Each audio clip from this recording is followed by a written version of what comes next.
चुपचाप साइलेंटली अपने study table पे बैठ के पढ़ाई करते रहो। एक दिन वो जो तुमने साइलेंस पूरे 1 साल मेंटेन करके रखी है, उसका इतना तगड़ा तूफान आएगा कि आस पड़ोस वालों की तो खिड़कियां टूट जाएंगी। बोले अरे यार उस दिन उनके घर पे खाना नहीं बनेगा। अरे भाई उसकी रैंक आई है। ये नहीं बोलेंगे सिलेक्शन, बोले इसकी रैंक आई है।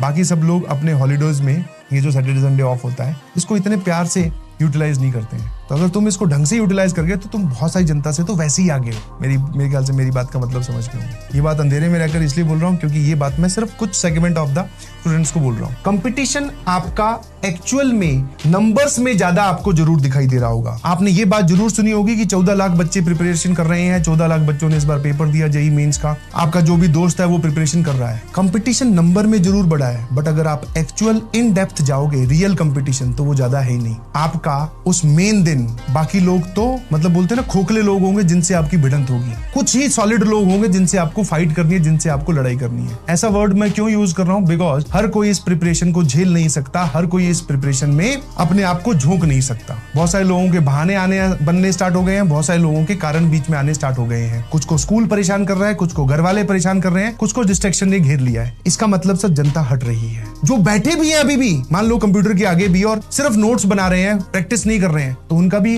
हालत खराब ही है भाई। वो उन बाकियों से अच्छे हैं, बट अगर आप प्रैक्टिस भी कर रहे हो तो आप सबसे अच्छे हो। तो एक्चुअल में आपकी जो भिड़ंत है वो बहुत ही नॉमिनल लोगों से होगी, और उस भिड़ंत को स्ट्रॉन्ग करने के लिए, ताकि आपसे कोई भिड़े और वो तहस नहस हो जाए, तो उसके लिए भैया एक ही तरीका है, दैट इज बाकी लोग अपने आप साइड हो जाएंगे अगर आप प्रैक्टिस में रहते हैं। और प्रैक्टिस में रहने का तरीका एक सिंपल सा रूल है, दैट इज डेली पाओ डेली निपटाओ। ऑल्दो वैसे तो आपको सोशल मीडिया से पता चली जाएगा, बट हाँ, all India rank 107, 200, all India rank 200, 263, 269, 283, 299, 467, 471, 506 और 692, 471 बता दिया शायद मैंने। ये कुछ रिजल्ट्स हैं जो टॉप रैंक्स हैं। ऑल्दो अभी और भी रिजल्ट काउंट हो रहा है। डबल डिजिट में अभी कोई सामने नहीं आया। ये नहीं बोलूंगा कि रैंक नहीं आई, अभी कोई सामने नहीं आया, ठीक है? अभी कोई सामने नहीं आया। 107 आई है एक रैंक, 107 डबल डिजिट में अभी कोई नहीं आया, घबराओ मत, आ जाएगा। और वैसे भी सर अभी तो काउंटिंग स्टार्ट हुई है, ये देखते हुए तीसरा ही साल है, और triple digit, double digit rank तक हम लोग पहुंच गए हैं। बहुत जल्द ही जो एक होता है ना ड्रीम,